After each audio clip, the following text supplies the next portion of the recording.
ورونو یاد ساتئ ګیره داسې پرې خودل پکار دي خستا چې بل سړی وګوري هغه ګیره پرې دی ګوره د دې وجه نه شریعت وایي که چا ګیره پرې خو یو وخت داسې او بل وخت داسې د دنیا خاورې پکې پرتې وي دا ناروا دي ګیره پرې خودل سنت مؤکد دي تر دې پورې چې علما وایي د واجبو درجې ته رسېدلي دي ولې سنت خو دې ته وایي چې کله کله حضور پرېښي وي یو پیغمبر ګیره نه ده خریلې ګورې او بیا په ګیره کې دننه بیا څلور سنت دي ګورې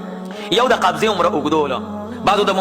مودودیانو غوندې ګیرې پرېښي دومره ما ته یو سړي وي ګیره دومره پکار ده چې څلوېښتو قدمو کې ښکاري چې په مخې ویښته دي او قرآن او حدیث کې د دې حد نشته دا ولې حد نشته قرآن کې هم شته او حدیث کې هم شته د قرآن کې کوم ځای کې راغلي دي مې دې ځای کې راغلي دي حضرت هارون علیه السلام چې کله موسی علیه السلام د کوه طور نه راغی او بني اسرائیلو د سخي عبادت کړو نو حضرت موسی علیه السلام هارون علیه السلام د ګیرې نه ونیوه نو هارون علیه السلام ورته فرمایي یا ابن امه لا تاخذ بلحیتی ولا براسي زما د مور بچیا ما د ګیرې او د سر نه منیسا نو چې دومره ګیرې نو هغه نیول کېږي پته ولګي چې دا قبضې عمره وه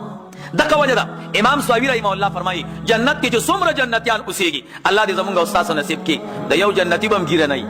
جردن مردن به واحد به د هارون علیه السلام ګیره وي ولې هغه په ګیره خفه شوی نو د هارون علیه السلام به ګیره د بل چا به نه وي مې قرآن کریم کې هم شته او احادیثو کې هم شته خو تا دین کتلی نه دی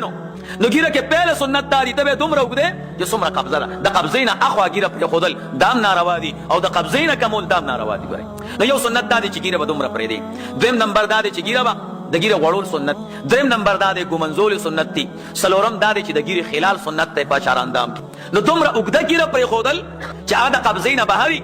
علما وایي دا د قمقلتوب علامه ده ګورئ علامه ابن عابدین رحمه الله قسم ذکر کړی ده یو سړي اوږده ګیره وه او دومره اوږده وه چې د قبضې نه سیوا وی دا مسئله ولیده چې چا ډېره اوږده ګیره وي نو هغه قمقل وي ده وی هلکه دا خو به زه هم قمقل ښکارم نو راشه راکمه یې کړه نو ګیرې داسې ونیوه اوسې کمۍ د قبضې نه نو بره یې کټ کړه هغه ویل یقینا سړی قمقل نو داسې ګیره به نه پرېږدي نه به یې داسې لنډی کې چې هغه ګیره نه وي او نه به یې داسې اوږدې او نه به یې داسې خیرنې چې څوک ورته وګوري او بیا د سره ګیره پرېږدي نه دا د مسلمان حسن دی د مسلمان زینت دی الله دې موږ او تاسو ټول نیکان وګرځوي